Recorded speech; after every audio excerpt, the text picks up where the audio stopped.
સનાતન ધર્મની જય હો, જય હો, જય હો.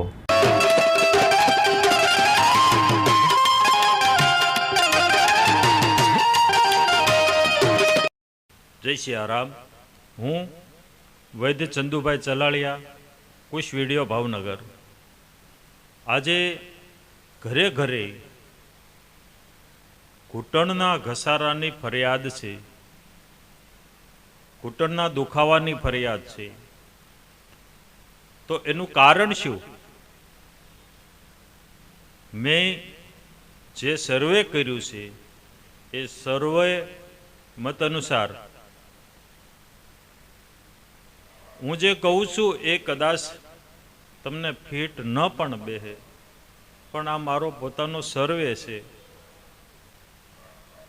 મારો કોઈ એવો દાવો નથી કે હું જે કહું છું એ જ નક્કી છે, એ જ સર્વે સાચું છે. તમને માન્યામાં આવે તો માનવું, નકર કોઈ ફરજિયાત નથી. તો આપણે બટેટાનું શાક લગભગ ઘરે હોય છે, અઠવાડિયામાં 2 વખત 3 વખત. પણ એ છાલ ઉખાડીને જે છાલમાં જે ચિકાશ છે એ ચિકાશ આપણે નાખી દઈએ છીએ. ભીંડાનું શાક પણ આપણે ઓછું ખાઈએ છીએ, એમાં પણ ચિકાશ છે. સરગવાનું શાક અથવા કઢી એ પણ આપણે ઓછું ખાઈએ છીએ.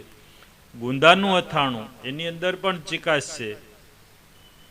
કેરડાના અથાણામાં કેલ્શિયમ છે. પછી આપણે દૂધ ખાઈએ છીએ, પણ એમાંથી તર કાઢીને અને પછી એનું મલાઈ કરી ઘી બનાવીને ઘી ખાઈએ છીએ. તો આપણે દૂધ નથી ખાતા, આપણે માત્ર ઘી જ ખાઈએ છીએ. પણ ઘી અને દૂધ બંને ખાવું જોઈએ. દૂધમાંથી તર ન કાઢવી જોઈએ, દૂધ એમનામ ખાવું જોઈએ. ભલે ગરમ કરો ઠારીને. એટલે દૂધ એ અલગ અને ઘી અલગથી મગાવીને ખાવું જોઈએ, પણ આપણે એ એક જ વસ્તુ ખાઈએ છીએ. પછી તલનો ઉપયોગ ઓછો છે, તેલનો ઉપયોગ ઓછો છે, સિંગ તેલનો ઉપયોગ ઓછો છે. પણ એ ઘાણીએ કઢાવેલું, ખાલી ગાળેલું તેલ, રિફાઇન કે ફિલ્ટર નહીં. પછી આપણે ભાતની અંદર ચિકાશ છે, પણ આપણે જે ભાત બનાવ્યા પછી જેને આપણે એક પેલામાંથી પાણી કાઢી નાખીએ છીએ ભાતમાંથી, અને એ પાણી નાખી દેતા હોઈએ છીએ. તો એ પાણીની અંદર એમાં જ ચિકાશ છે ભાત બનાવ્યા પછીનું. તો એ જ્યારે આપણે દાળ બનાવીએ ત્યારે એનો દાળમાં ઉપયોગ કરવો જોઈએ. પછી ઘસારાનું કારણ એક વજન વધારે હોય શરીરનું તો પણ ઘસારો આવે છે. કદાચ વજન વધારે ન હોય અને ઘસારો હોય તો એક કારણ એ પણ હોઈ શકે કે એને માથે વજન લઈ મજૂરી કરી હોય, અથવા ખેતીનું કામ કર્યું હોય, અથવા એને ચાલવાનું વધુ હોય, ચાલ્યા વધુ હોય, તો પણ ઘસારો આવે છે.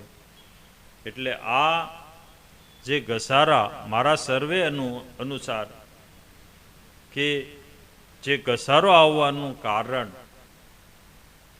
આ બધી વસ્તુ જવાબદાર છે.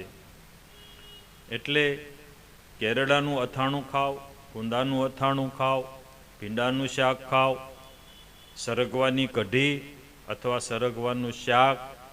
પછી આપણે રોજિંદા જે શાક બનાવતા હોય, દાળ ભાત બનાવતા હોય તો એમાં સફેદ તલનો ઉપયોગ કરો, શિંગદાણાનો ઉપયોગ કરો, જેથી કરી એનું બંનેનું તેલ આપણા શરીરમાં મળે.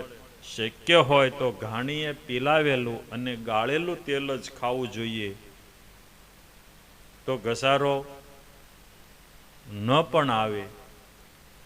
જય સિયારામ. આવનાર વિડીયો જોવા માટે ખુશ વિડીયો ભાવનગર ચેનલને આ રીતે સબસ્ક્રાઈબ કરો અને બેલ આઇકન કરો, જેથી કરીને આગામી વિડીયો આવનાર એનું તમને નોટિફિકેશન મળશે.